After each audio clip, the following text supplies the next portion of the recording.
இன்னைக்கு என்ன கிளாஸ் பார்க்க போறோம் அப்படின்னு பார்த்தீங்கன்னா, 8th சயின்ஸ்ல இருக்கக்கூடிய காந்தவியல் அப்படின்னு சொல்லக்கூடிய ஒரு டாபிக் பார்க்க போறோம். 7வது லெசன் பிசிக்ஸ்ல. சரிங்களா?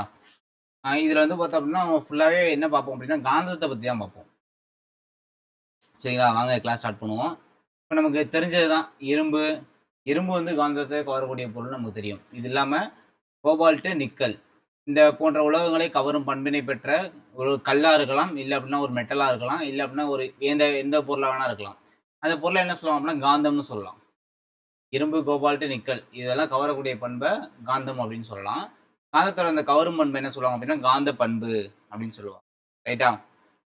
அடுத்து, அப்ப இந்த காந்தத்தை முதல்ல யார் கண்டுபிடிச்சா அப்படின்றது தெரியணும்ல. சரிங்களா? காந்தம் அப்படின்றத எடுத்துட்டோம் அப்படின்னா, இது இயற்கையானவோ அல்லது செயற்கையானவோ இருக்கும். இயற்கையா இருக்கலாம், இல்ல அப்படின்னா என்னது செயற்கையா இருக்கலாம். காந்த பண்புகளை விவரிக்கக்கூடிய அந்த இயற்பியல் பிரிவு அப்படின்றது காந்தவியல். இப்ப நம்ம அதான் பார்த்துட்டு இருக்கோம். காந்தவியல் தான் பார்த்துட்டு இருக்கோம். காந்தத்தை பத்தி படிச்சோம் அப்படின்னா அது காந்தவியல். ஆரம்பத்துல மெக்னீசியா அப்படின்னு சொல்லக்கூடிய ஆசிய மைனர் பகுதியில காந்தங்கள் வந்து கிடைச்சதா சொல்றாங்க. ஆரம்பத்துல மெக்னீசியான்ற பகுதியில கிடைச்சதா சொல்றாங்க. ஆனா 200க்கு முன்பே காந்தத்தோட பண்புகளை சீனர்கள் வந்து அறிஞ்சிருந்தாங்க. இது இம்பார்ட்டன்ட். ரொம்ப ரொம்ப இம்பார்ட்டன்ட். இது கேட்பாங்க. காந்தத்தோட பண்பு வந்து அறிஞ்சிருந்தது யார் அப்படின்னு பார்த்தீங்கன்னா சீனர்கள் தான். 1200ல அவர்கள் வந்து காந்தத்தை வந்து திசை காட்டியா பயன்படுத்தியிருக்காங்க. இதுவும் இம்பார்ட்டன்ட். இதுவும் கொஸ்டினா நமக்கு என்ன பண்ணுவாங்க கேட்பாங்க. காந்தத்தை திசை காட்டியாக கொண்டு எளிமையான நீண்ட தூர கடல் பயணத்தினை அவர்கள் வந்து மேற்கொண்டுள்ளனர். சரிங்களா? இது கேட்கலாம். அடுத்து காந்தத்தோட வகைகள். காந்தத்தை நம்ம எப்படி வகைப்படுத்தலாம் அப்படின்னா, ஒன்று இயற்கையான காந்தங்கள், இன்னொன்று செயற்கையான காந்தங்கள்னு சொல்லி 2ஆ வகைப்படுத்தலாம். ஃபர்ஸ்ட் இயற்கையான காந்தங்கள் பார்ப்போம். இயற்கையிலேயே கிடைக்கக்கூடிய காந்தங்களை இயற்கை காந்தங்கள்னு சொல்லுவோம். இயற்கையாக கிடைச்சிச்சு அப்படின்னா அது இயற்கை காந்தங்கள். இதுக்கு இன்னொரு பேர் பார்த்தீங்க அப்படின்னா நிலையான காந்தங்கள்னு சொல்லலாம். இது இன்னொரு பேரு நிலையான காந்தம். ஏன் அப்படின்னா அது வந்து ஒருபோதும் அதோட காந்தத்தன்மையை வந்து இழக்காது. அதனால தான் என்ன சொல்றாங்க, இயற்கையான காந்தத்தை நிலையான காந்தம்னு சொல்லுவாங்க. காந்தத்தன்மையை எப்பயுமே இழக்காது. அப்ப இது எங்கேருந்து கிடைக்கும் அப்படின்னு பார்த்தீங்கன்னா, பூமியில பல்வேறு பகுதிகளில் உள்ள மணல் படிவுகள்ல காணப்படுது. மணல் படிவுகள்லேருந்து எடுக்கிறாங்க. இரும்போட தாதுவான மேக்னடைட், அதாவது இரும்பு ஆக்சைடுன்னு சொல்லுவாங்க. அப்படி சொல்லக்கூடிய அந்த காந்தக்கல்லே வலிமையான இயற்கை காந்தம். இது கேட்கலாம். வலிமையான இயற்கை காந்தம் அப்படின்னா மேக்னடைட் தான். மேக்னடைட்னா மேக்னெட். அவ்வளோதான். அதான் ஷார்ட். மேக்னெட்டை தான் மேக்னடைட்னு சொல்றாங்க. ஓகேங்களா? இரும்பு ஆக்சைடுன்னு சொல்லுவாங்க. இரும்போட தாது என்ன அப்படின்னா இரும்பு ஆக்சைடு. அந்த காந்தங்கள் தான் வலிமையான இயற்கை காந்தம்னு சொல்லுவாங்க. இது இல்லாமல் பார்த்தோம் அப்படின்னா பைரோலைட்டு, ஃபெர்ரைட்டு, கூலும்பைட்டு இதெல்லாம் இயற்கை காந்தங்கள் அப்படின்னு சொல்றாங்க. ரைட்டா? இயற்கை காந்தங்களுக்கு இதெல்லாம் எக்ஸாம்பிள். அடுத்து செயற்கை காந்தங்கள். செயற்கை காந்தம் அப்படின்னு எடுத்தீங்கன்னா ஆய்வகம் அப்படின்னா தொழிற்சாலைகளை மனிதர்களால் உருவாக்கப்படக்கூடிய காந்தங்கள் செயற்கை காந்தங்கள். மனிதர்களால் உருவாக்கப்பட்டுச்சு அப்படின்னா செயற்கை காந்தங்கள். சரிங்களா? இவை மனிதர்களால் உருவாக்கப்பட்ட காந்தங்கள் அப்படின்னு சொல்றாங்க. இவை இயற்கை காந்தங்கள் இந்த வரையும் ரொம்ப ரொம்ப இம்பார்ட்டன்ட். இயற்கை காந்தங்களை விட வலிமையானது. இயற்கை காந்தங்களை விட வலிமை வாய்ந்தவை. இது இம்பார்ட்டன்ட். சரிங்களா? அடுத்து பாருங்க இரும்போட தாதுக்கள். இப்போ நம்ம பார்த்தோம் இரும்போட தாதுக்கள் அப்படின்னு சொல்லி மேக்னடைட்டை பார்த்தோம். இப்போ இரும்போட தாதுக்கள் என்னென்ன இருக்கு அப்படின்னு பார்த்தீங்கன்னா ஹேமடைட்டு, மேக்னடைட்டு, சிடரைட்டு அப்படின்னு சொல்றாங்க. ரைட்டா? இதுல எது காந்தம் அப்படின்னா மேக்னடைட் அண்ட் இரும்பு ஆக்சைடு தாது ஆகும். மேக்னடைட் அப்படின்றது இரும்பு ஆக்சைடு தாது. இதன் வாய்ப்பாடு பார்த்தீங்கன்னா Fe3O4. இரும்பின் தாதுக்களுக்குள் மேக்னடைட் அதிகமான காந்த பண்பை பெற்றுள்ளது. இது இம்பார்ட்டன்ட். இரும்புதோட தாது ஹேமடைட் இருக்கு, மேக்னடைட் இருக்கு, சிடரைட் இருக்கு. இதுல காந்த பண்பு எதுக்கு அதிகம் இருக்குன்னா மேக்னடைட் தான் அதிகமா இருக்கு. சரிங்களா? அதனால அந்த மேக்னடைட்டோட வாய்ப்பாடு தெரிஞ்சு வச்சுக்கோங்க. Fe3O4. அடுத்து பார்ப்போம். இப்ப செயற்கை காந்தங்கள் அப்படின்னு எடுத்துட்டோம் அப்படின்னா பல்வேறு வகையான வடிவங்கள்ல வந்து உருவாக்க முடியும். இப்ப எக்ஸாம்பிள் சட்டகாந்தம், யூ வடிவ காந்தம், குதிரை லாட வடிவ காந்தம், உருளை வடிவ காந்தம், வட்டு காந்தம். ஸோ அந்த மாதிரி நிறைய டைப்ல வந்து பார்த்தோம் அப்படின்னா உருவாக்க முடியும்னு சொல்றாங்க. எது? செயற்கை காந்தங்களை. நம்ம பயன்படுத்துகிற அந்த மின் காந்தங்களுமே ஒரு வகையான செயற்கை காந்தங்கள் தான். சரிங்களா? இங்கே கீழே கொடுத்துருக்காங்களா படம். இதுதான் செயற்கை காந்தங்கள். ஒவ்வொரு வடிவமும் உருவாக்க முடியும். ஆனா இயற்கை காந்தத்துக்கு ஒரே வடிவம் தான். அடுத்து செயற்கை காந்தங்கள் பொதுவாக இரும்பு, நிக்கல், கோபால்ட், எஃகு போன்ற பொருளை பயன்படுத்தி உருவாக்கப்படுது. பாருங்க, செயற்கை காந்தங்களை எதை யூஸ் பண்ணி உருவாக்குறாங்க? இரும்பு, நிக்கல், கோபால்ட். இதை மட்டும் மறக்கவே கூடாது. இதை வச்சு தான் உருவாக்குறாங்க. இன்னொன்று நியோடினியம், டாமரியம், உலோக கலவையை பயன்படுத்தி செயற்கை காந்தங்களை உருவாக்க முடியும். சரியா? 2 பொருளை வச்சு என்ன பண்ணலாம்? செயற்கை காந்தங்கள் உருவாக்கலாம். ஒன்று நியோடினம், இன்னொன்று சமாரியம். சரிங்களா? இது 2 இம்பார்ட்டன்ட். அடுத்து இயற்கை காந்தத்துக்கும் செயற்கை காந்தத்துக்கும் உள்ள வேறுபாடு. இந்த வேறுபாடையும் என்ன பண்ணுவோம் அப்படின்னா கொஸ்டினாக கேட்பாங்க. இது இம்பார்ட்டன்ட். இது இயற்கையில் காணப்படுகின்றன ஒழுங்கற்ற வடிவம் மற்றும் பரிமாணத்தை கொண்டுள்ளது. ஒழுங்கற்ற வடிவமா இருக்கும் இயற்கை காந்தம். ஆனா செயற்கை காந்தம் அப்படி கிடையாது. மனிதர்களால் உருவாக்கப்படக்கூடியது. வெவ்வேறு வடிவம் இருக்கும், பரிமாணங்களை உருவாக்க முடியும் இதை. ஏன்னா யூ வடிவம் இருக்கு, வட்ட வடிவம் நிறைய வடிவங்களை உருவாக்கலாம் இதை. இயற்கை காந்தத்தோட வலிமை வந்து நிலையானது, அதை வந்து மாற்றுறது கடினம். இப்பதான் பார்த்தோம். வலிமை அப்படிங்கிறது நிலையானதா இருக்கும், இது மாற்றுறது வந்து ரொம்ப கஷ்டம். ஆனா தேவையான குறிப்பிட்ட வலிமையோட செயற்கை காந்தங்களை உருவாக்க முடியும். சரியா? இயற்கை காந்தத்தை கம்பேர் பண்ணும்போது செயற்கை காந்தத்தை என்ன பண்ணலாம், வலிமையா உருவாக்க முடியும். இவை நீண்ட காலம் காந்த பண்பை இழக்காது. இதா இயற்கை காந்தம் அப்படின்னா காந்த பண்பை இழக்காது. இவற்றின் பண்புகள் குறிப்பிட்ட கால அளவு உடையவை. சரியா? அடுத்து இவை மிக குறைந்த பயன்பாடு உடையவை. இவை அன்றாட வாழ்வில் பெருமளவில் பயன்படக்கூடியவை. ஏன்னா இதுதான் நிறைய டைப்பை நம்ம யூஸ் பண்ண முடியும். மின்காந்தங்களே ஒரு வகையான செயற்கை காந்தங்கள். அதெல்லாம் அப்போ நமக்கு யூசஸ் அப்படின்றது நிறைய இருக்கும். சரிங்களா? அடுத்து இந்த வில்லியம் கில்பர்ட் இவரை பற்றி தெரிஞ்சுக்கணும். ஏன் அப்படின்னா காந்தவியல் அப்படின்னு சொல்லக்கூடிய அந்த அறிவியல் பிரிவு உருவாகிறதுக்கு காரணமே யார் அப்படின்னு பார்த்தீங்கன்னா வில்லியம் கில்பர்ட் தான். சரியா? அடுத்து பூமி மிகப்பெரிய காந்தம் அப்படின்றத சொல்லியிருப்பாரு. பூமி அப்படின்றது மிகப்பெரிய காந்தம் அப்படின்னு சொன்னது யாரு, வில்லியம் கில்பர்ட். இதுக்கப்புறம் வேற என்ன இம்பார்ட்டன்ட் அப்படின்னு பார்த்தீங்கன்னா முதல்ல காந்தக்கள் குறித்த முறையான ஆய்வை மேற்கொண்டது இவர் தான்.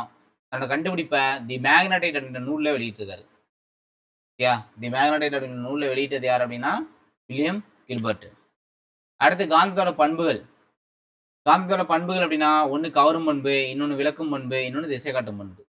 இல்லா கவரும் பண்புனா ஒன்றும் இல்லை, ஒரு பொருளை இன்னொரு பொருளோட இவை இழுக்கிறது. ஒரு காந்தம் வந்து இரும்பு, கோபால்ட்டு, நிக்கல் போன்ற பொருள்கள் வந்து கவரக்கூடியது. சரிங்களா? ஒட்டிக்கும், ரெண்டும் பக்கத்தில் எடுத்து போனோம் அப்படின்னா ஒட்டிக்கும். ஸோ அதான் சொல்கிறாங்க. ஓகேவா? அப்போ என்ன சொல்லலாம் அப்படின்னா இப்போ ஒரு காந்தோட வலிமை எங்கே இருக்கும் அப்படின்னா காந்தோட முனைப்பகுதியில் தான் வலிமை இருக்கும். இந்த காந்தத்தை பாருங்களேன், இந்த காந்தத்தில் எங்கே அதிகமாக ஒட்டியிருக்கு, இந்த முனையிலையும் இந்த முனையில தான் அதிகமாக ஒட்டியிருக்கு. இந்த பார்ட்டும் காந்தம் தான், ஆனால் இங்கெல்லாம் அதிகமாக ஒட்டலை. எங்கே அதிகமாக ஒட்டியிருக்கு, முனைப்பகுதியில் தான் அதிகமாக ஒட்டியிருக்கு. அப்போ ஒரு காந்தத்தோட வலிமை அப்படின்றது முனைப்பகுதிகள் தான் அதிகமாக இருக்கும். சரிங்களா? அப்போ காந்தத்தோட கவரும் பண்பு அதிக அளவில் எங்கே இருக்குது அப்படின்னு முனைப்பகுதிகளில் தான் அதிக அளவில் இருக்கும். சரிங்களா? அப்போ அது என்ன முனை, ஒன்று வடமுனையாக இருக்கும், இன்னொன்று தென்முனையாக இருக்கும். ஒன்று வடமுனை, மற்றொன்று தென்முனையாக இருக்கும். சரிங்களா? காதல அந்த முனைகள் எப்பயுமே எப்படி இருக்குன்னா இணைகளாக தான் இருக்கும். இணையாக தான் இருக்கும். சரிங்களா? அடுத்து இந்த மாதிரி காந்தத்தை வந்து ரெண்டா உடைச்சிட்டோம் அப்படின்னா அதோட டைரக்ஷன், அதாவது நார்த்து சவுத்துன்றது மாறாதுன்னு சொல்றாங்க. இதோட வலிமை தான் மாறும். ஈர்க்கக்கூடிய அந்த வலிமை தான் கொஞ்சம் என்ன கொஞ்சம் கம்மியாகும் அப்படின்னு சொல்றாங்க. ரைட்டா? அடுத்து விளக்கும் பண்பு. விளக்கும் பண்புனா ஒன்றும் இல்லை, ஒரே டைரக்ஷனை கொண்டு வந்தோம் அப்படின்னா அது விளக்கும். எக்ஸாம்பிள் சொல்லலாம் அப்படின்னா ஓரின முனைகள் ஒன்றை ஒன்று விளக்கும். இப்போ நார்த்தையும் நம்ம சேர்த்தோம் அப்படின்னா என்ன ஆகும், விளக்கும். சரியா? நார்த்தையும் சவுத்தையும் சேர்த்தா தான் என்ன பண்ணும், ஒன்றை ஒன்று இருக்கக்கூடியது. சரிங்களா? ஸோ அதான் சொல்றாங்க. ஓரின முனைகள் ஒன்றை விளக்கும், வடமுனையை விளக்கும், தென்முனையை விளக்கக்கூடியது. அது இல்லாமல் தொங்கவிடப்பட்ட காந்தத்தின் வடமுனை அருகே மற்றொரு காந்தத்தின் தென்முனையை கொண்டு சென்றால் உடனடியாக அவை ஒன்றை என்ன பண்ணுவோம், கவர்ந்து இழுக்கும். ஆப்போசிட் டைரக்ஷன் எடுத்துகிட்டு வந்தோம் அப்படின்னா அது கவர்ந்து இழுக்கும். இப்போ வேறு முனைகள் ஒன்றை ஒன்று கவரும் அப்படின்றத நம்ம தெரிஞ்சுக்கலாம். அதாவது ஒரு காந்தத்தோட வடமுனை மற்றொரு காந்தத்தோட தென்முனையை கவரக்கூடியது. இதுதான் காந்தத்தோட கவரக்கூடிய பண்பு. அடுத்து என்ன பார்க்க போறோம் அப்படின்னா திசை காட்டக்கூடிய பண்பு. திசை காட்டக்கூடிய பண்பு அப்படின்னா ஒரு தொங்கவிடப்பட்ட காந்தமானது எப்பொழுதும் புவியோட வடத்தென் திசையை நோக்கி நிற்கும் என்பதை காணலாம். அதாவது எந்தவித இடையூறும் இல்லாமல் தொங்கவிடப்பட்ட காந்தமானது புவியின் வடத்தென் திசையில் வந்து நிற்கும். இந்த பண்பை தான் காந்தத்தோட திசை காட்டும் பண்புன்னு சொல்லுவாங்க. சரியா? அதாவது காந்தத்தின் வடமுனை புவியின் வட திசையிலும் தென்முனை புவியின் தென் திசையிலும் வந்து நிற்கும். புரியுதா? அதாவது நார்த்தையும் சவுத்தையும் காட்டக்கூடியது. அதனாலதான் திசை காட்டும் பண்பு அப்படின்னு சொல்றாங்க காந்தத்தை. அடுத்து காந்த புலம். இந்த இப்போ இங்கே ஒரு காந்தம் இருக்கு, இதை சுற்றி வந்து பார்த்தீங்க அப்படின்னா ஒரு கவரக்கூடிய பண்பு காணப்படுதா? ஸோ இந்த இடத்த தான் என்ன சொல்றாங்க அப்படின்னா காந்த புலம்னு சொல்லுவாங்க. சிம்பிளாக சொல்லணும்னா அதுதான் காந்த புலம். சரியா? அதாவது ஒரு காந்தத்தை சுற்றி காந்த விளைவு அல்லது காந்த விசை உணரப்படக்கூடிய பகுதியை சொல்லலாம் காந்த புலம்னு. சரியா? அந்த காந்த புலத்தை டெஸ்லா அல்லது காஸ் அப்படின்ற அழகால அளப்பாங்க. டெஸ்லான்னு சொல்லலாம், இல்லை காசுன்னு சொல்லலாம். அப்போ ஒரு டெஸ்லானா 10,000 காசு ஈக்குவல். அந்த காந்த புலத்தை டெஸ்லான்னு சொல்லுவாங்க. ஓகேவா? அடுத்து இதெல்லாம் ஜஸ்ட் ஸ்டோரி தான்.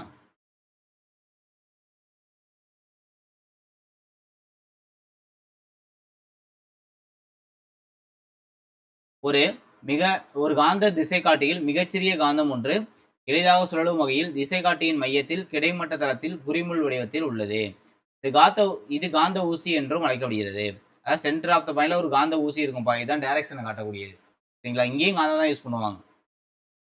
காந்த ஊசியின் முனைகள் தோராயமாக புவியின் வடத்தின் திசை அதான் எப்பயுமே புவியோட வடத்தின் திசை நோக்கி மட்டும்தான் நிற்கும் காந்தம் அப்படின்றது. சரியா? அடுத்து காந்த பொருள்கள் பார்ப்போம். காந்த பொருள்கள் அப்படின்னு எடுத்துட்டோம் அப்படின்னா காந்தத்தால் கவரக்கூடிய பொருட்களை காந்த பொருள்கள்னு சொல்லுவாங்க. காந்தத்தால கவரப்படாத பொருள்களை காந்தம் அல்லாத பொருட்கள் அப்படின்னு சொல்லுவாங்க. ரைட்டா? அப்ப காந்தத்தால கவரக்கூடிய எண்ணற்ற பொருட்கள் வந்து நம்ம இந்த உலகத்துல இருக்கு. இப்ப இரும்பு, கோபால்ட், நிக்கல் எடுத்துக்கலாம் எக்ஸாம்பிளுக்கு. இவற்றை வந்து என்ன பண்ணலாம் அப்படின்னா காந்தமாக்கல் முறையில நிலையான காந்தமா உருவாக்க முடியும். கவரக்கூடிய பொருள் என்ன பண்ண முடியும்? காந்தமாக்கல் மூலமா நிலையான காந்தமா உருவாக்க முடியும்.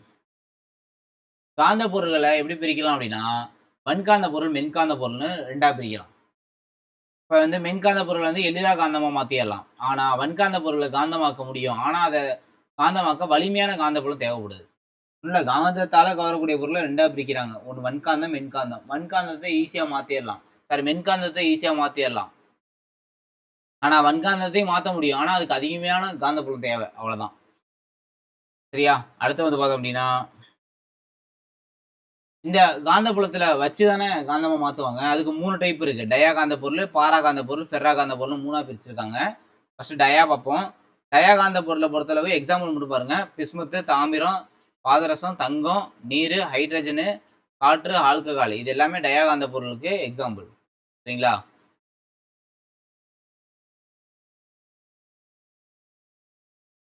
மற்றதெல்லாம் வேணா ஜஸ்ட் ரீட் பண்ணா போதும். சீரான காந்தப்புலத்தை தொங்கவிட போதும்போது அவை காந்தப்புலத்தின் திசைக்கு செங்குத்தா வரும். சரிங்களா? அடுத்து வலிமை மிகுந்த பொருளிலிருந்து வலிமை குறைந்த பகுதிக்கு நோவும். காந்தப்புலத்துக்கு எதிரான திசையில காந்தமாகும். சரியா? இவை காந்த பண்புகள் வெப்பத்தினால் மாற்றமடையாது. இங்கேயும் சேம் தான். பாராகாந்த பொருளை பொறுத்தளவு அது வந்து செங்குத்தா, இது வந்து இணையா வரும். சரிங்களா? இது அது வலிமை குறைந்ததுலேருந்து அதிகமானதுக்கு குறைஞ்சதுக்கு போகும். இது வலிமை குறைந்த பகுதியிலிருந்து வலிமை மிகுந்த பகுதிக்கு போகும். அடுத்து காந்தப்புலத்துக்கு செங்குத்தான திசையில இது காந்தப்புலத்தோட திசையிலே காந்தமாகும். அடுத்து இதுக்கு example aluminium, platinum, chromium, oxygen, manganese, அப்புறம் நிக்கல் மற்றும் இரும்போட உப்பு கரைசல்லாம் பாராகாந்த பொருளுக்கு எக்ஸாம்பிள். இதுவும் பார்த்தீங்க அப்படின்னா வெப்பத்தால மாற்றம் அடைகின்றன. அது வெப்பத்தால மாற்றம் அடையாது டயாகாந்த பொருள். ஆனால் பாராகாந்த பொருள் வெப்பத்தால மாற்றம் அடையக்கூடியது. அடுத்து ஃபெர்ராகாந்த பொருள். ஃபெர்ராகாந்த பொருளும் சேம் தான். டயாகாந்த பொருள் மாதிரி சேம் தான். இணையாக தான் இருக்கும். இதுவும் வலிமை குறைந்த பகுதியிலிருந்து வலிமை மிகுந்த பகுதியை நோக்கி போகும். சரி, இதுவும் பாராகாந்த பொருளும் ஃபெர்ராகாந்த பொருளும் சேமு. இதுவும் இணையா வலிமை குறைந்ததும் வலிமை அதிகப்படுத்தி போகும். காந்தப்புலத்தின் திசையிலே காந்தமாக மாறும். இதுக்கு எக்ஸாம்பிள் இரும்பு, கோபால்ட், நிக்கல், எஃகு இதெல்லாம் பாராகாந்த பொருளுக்கு எக்ஸாம்பிள். சரிங்களா? இதுவும் மாற்றம் அடையும் வெப்பத்தால. ஏன்னா ஃபெர்ராகாந்த பொருளும் பாராகாந்த பொருளும் சேம் தான். மேலும் இவற்றை வெப்பப்படுத்தும் போது பாராகாந்த பொருளாக மாறிடும். இது இம்பார்ட்டன்ட். ஏன்னா இதோட பண்புகள் சேர்ந்து தானே, ஃபெர்ரோவுக்கும் பாராக்கும் சேர்ந்து தான். அப்படின்றப்ப இதை வெப்பப்படுத்தணும்னா பாராகாந்த பொருளாக மாறிடும். அப்ப எந்த ஒரு வெப்பநிலையில் ஃபெர்ராகாந்த பொருள் பாராகாந்த பொருளாக மாற்றமடைதோ அப்ப அந்த வெப்பநிலையை கியூரி வெப்பநிலைன்னு சொல்லுவாங்க. இது இம்பார்ட்டன்ட். கியூரி வெப்பநிலை அப்படின்னா என்னன்னு கேட்கலாம். சரியா?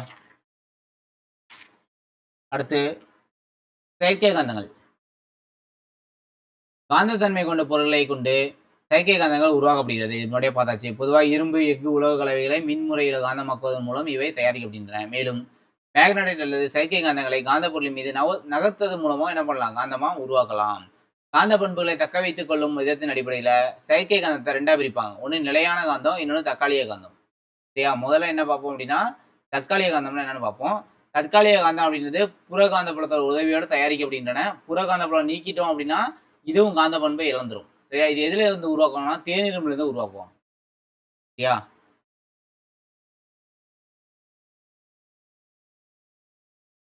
அடுத்து மின்சாரமணி, சுமை தூக்கி இதுலலாம் பார்த்தீங்க அப்படின்னா தற்காலிக காந்தங்களை பயன்படுத்துவாங்க.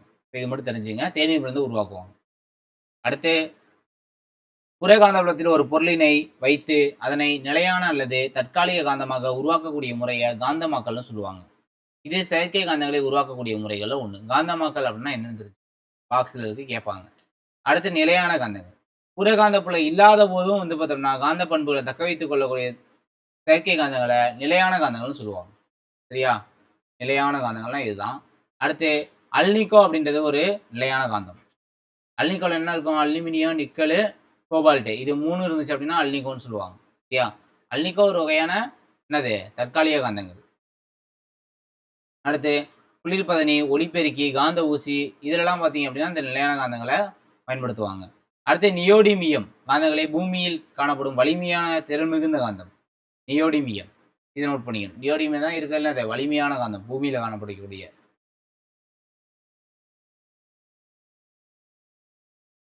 கால்நடைகள் புல் மேயும் போது கூர்மையான இரும்பு கம்பி மற்றும் பிற இரும்பு பொருட்களையும் உண்பதால் செரிமான பகுதி காயமடைகிறது. அல்னிகோ அப்படின்னு சொல்லக்கூடியதை பசுங்காதங்கள்னு சொல்லுவாங்க. இத்தகைய பொருட்களை கவர்ந்தெடுத்து கால்நடைகளை பாதுகாக்கின்றன. இதுவும் இம்பார்ட்டன்ட். அல்னிகோவுக்கு இன்னொரு பேரு பசுங்காந்தங்கள். அப்ப காந்த பண்புகளை எப்படிலாம் நம்ம நீக்க முடியும்? ஒரு காந்தத்தை நீண்ட காலம் பயன்படாம வச்சிருந்தா, காந்த பொருளை வந்து தொடர்ந்து அடிச்சா, உயரமான இடத்துல இருந்து காந்தத்தை கீழே போட்டா, ஒரு காந்தத்தை அதிக வெப்பநிலைக்கு உட்படுத்தினா, காந்தத்தை சுற்றியுள்ள கம்பி சுருளில் வேறுபட்ட மின்னோட்டத்தை பாய்ச்சணும்னா, காந்தத்தை முறையாக பராமரிக்காம இருந்தோம் அப்படின்னா இதெல்லாம் மாறும். சரியா? அடுத்து பூமியை ஒரு காந்தம் சொல்லியிருக்காங்க, பார்ப்போம்.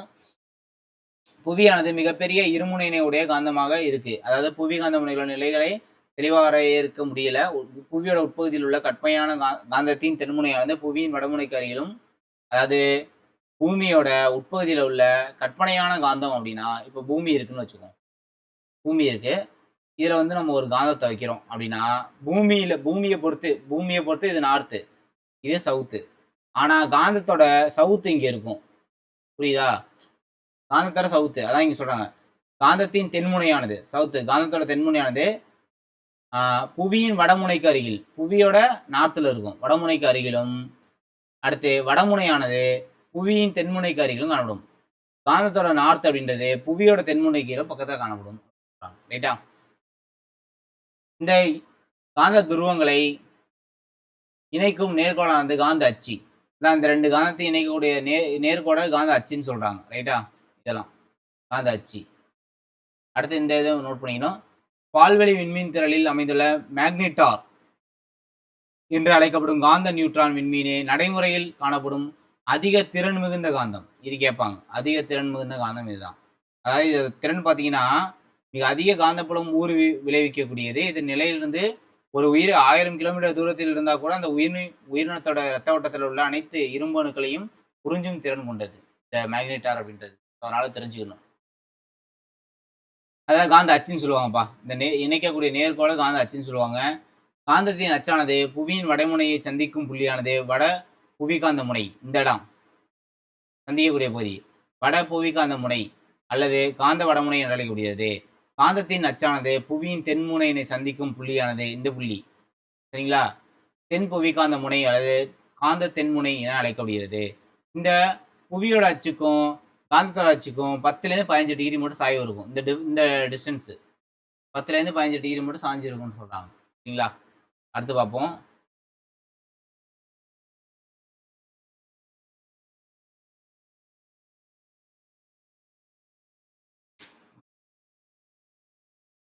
அப்ப இந்த காந்தத்தில் இருக்கக்கூடிய அந்த பூமியோட கவரக்கூடிய பண்புக்கு காரணம் என்ன?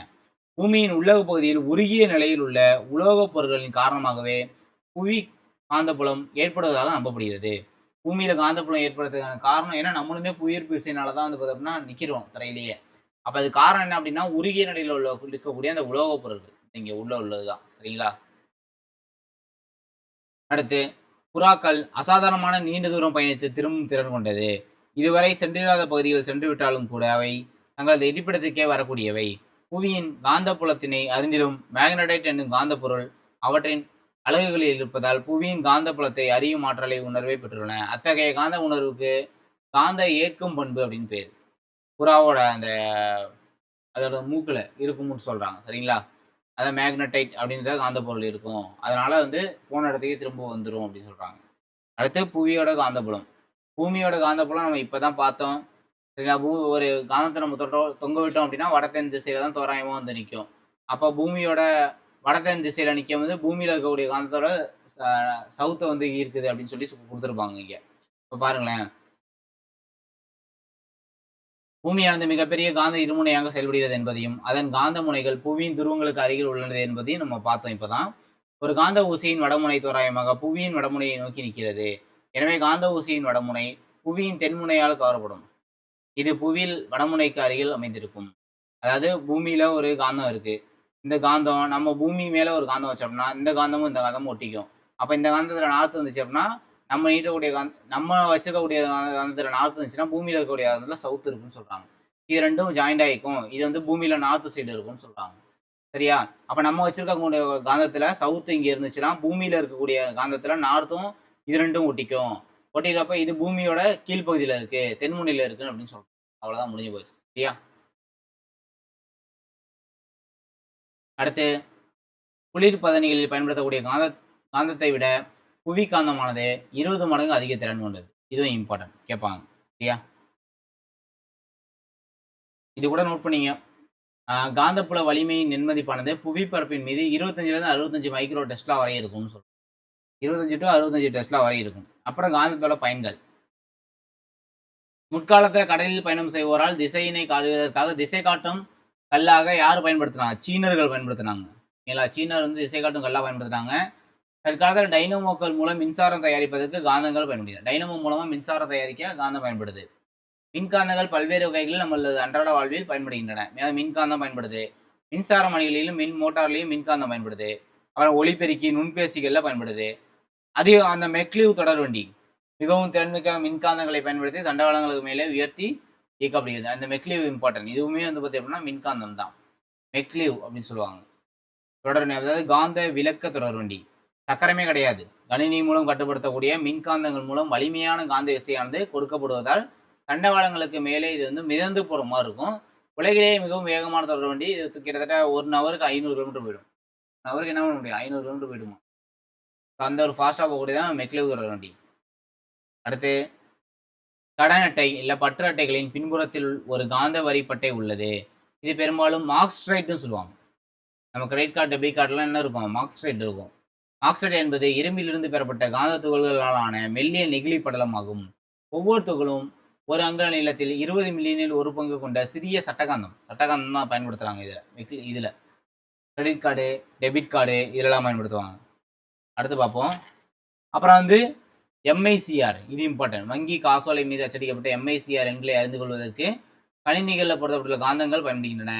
காந்த பொருள்களோடு கலந்திருக்கும் காந்தம் அல்லாத கழிவுப் பொருட்களை பிரித்தெடுப்பதற்கு தொழிற்சாலைகள் என்ன பயன்படுத்தும் அப்படின்னா காந்த கடத்துப்பட்டை இது பயன்படுத்துவாங்க. இதுவும் இம்பார்ட்டன்ட்.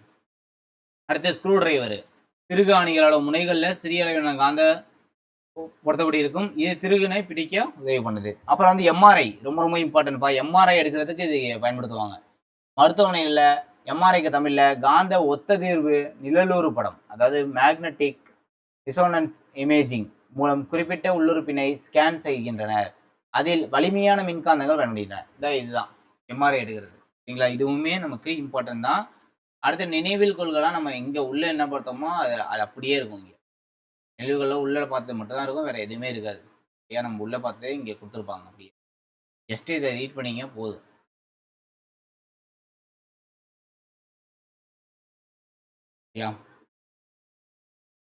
ஒரு பாயிண்ட் கூட கிடையாது, உள்ள நம்ம பார்த்தது மட்டும் தான் இருக்கும். ஹார்ட் டிஸ்க் மட்டும் இங்கே கொடுத்துருக்காங்க. கணினியில் உள்ள சேமிக்கும் சாதனான நினைவட்டுகளில் காந்தங்கள் பயன்படுகின்றன. கடன் அட்டைகளையும் பயன்படும். ஹார்ட் டிஸ்க்லேயும் காந்தம் தானே இருக்கும், அது நமக்கு தெரிஞ்சது தானே. அப்புறம் அந்த அல்னிக்கோ கேட்கலாம், அலுமினியம், நிக்கலு, கோபால்ட்டு. அல்னிக்கோ அடிக்கடி கேட்குறாங்க. அடுத்த பின்வரவற்றில் காந்தத்தால் கவரப்படும் பொருள்னா இரும்பு மற்றும் எஃகு. நிலைத்த காந்தத்துக்கு எக்ஸாம்பிள் வந்து நியோடினியம், நிலைத்த காந்தத்துக்கு. தேனிரும்பு வந்து தற்காலிக காந்தம் வச்சு பண்ணுவாங்க. சரிங்களா? ஒரு சட்ட காந்தத்தின் தென்முனையும் யூடிவ காந்தத்தின் வடமுனையும் என்ன பண்ணுவோம்? ஒன்றை கவரும். நார்த்து சவுத்துனாலே ஆக்சுவலாக கவர தானே செய்யும். கற்பனையான புவி காந்தப்புலம் எந்த வடிவத்தினை போன்றது? கற்பனையான புவி காந்தம் எந்த வடிவத்தில் பண்ணால் யூ வடிவம் போன்றது. சரி, யூ வடிவில் சட்டகாந்தம். பூமின்றது என்னது? எப்பயுமே சட்டகாந்தம். கற்பனையான புவி காந்தப்புலம் எந்த வடிவத்தை போன்றதுன்னா சட்டகாந்தம். எம்ஆர்ஐனா என்ன? இப்போ தான் பார்த்தோம். Magnetic resonance imaging. Option A. காந்த ஊசி டேஷ் என்ன பயன்படுகிறது? காந்த ஊசி எதுக்கு பயன்படுத்துவாங்க அப்படின்னா எல்லாத்துக்குமே பயன்படுத்தலாம். காந்த விசை கோடுகளை வரைய, காந்தப்புலத்தோட திசையை கண்டறிய, கடல் பயணத்துக்கு எல்லாத்துக்குமே காந்த ஊசியை பயன்படுத்தலாம். காந்தத்தோட வலிமை அதோட முனைகள் எப்படி இருக்கும்? அதிகமாக இருக்கும். ஒரு காந்தம் டேஷ் முனைகளை கொண்டது. 2 முனை இருக்கும். ஒன்று வடமுனை, இன்னொன்று தென்முனை. மின்சார உற்பத்திக்கு பயன்படக்கூடிய காந்தம் என்ன சொல்லலாம்? டைனமோ. காந்தத்தோட பயன்கள் அப்படி சொல்லலாம், டைனமோ. கனமான இரும்பு பொருட்களை உயர்த்த பயன்படுவது காந்தங்கள் தான் பயன்படும். காந்தங்கள். தடையின்றி தொங்கவிடப்பட்ட காந்தம் எப்பொழுதும் அதோட புவியின் வட தென்முனையை நோக்கி நிற்கும். அடுத்து பொறுத்துக, மேக்னடைட் அப்படின்னா இயற்கை காந்தம். ஒரு சிறு சுழலும் காந்தம் காந்த ஊசி பெட்டியில் இருக்கக்கூடியது. கோபால்ட் அப்படின்றது என்ன காந்தம்? ஃபெர்ரா காந்த பொருளா கோபால்ட்டு. வலை பரப்புகள்னா காந்த விசைக்கோடுகள். பிஸ்மத் அப்படின்றது டயா காந்த பொருள். அவ்வளோதான்.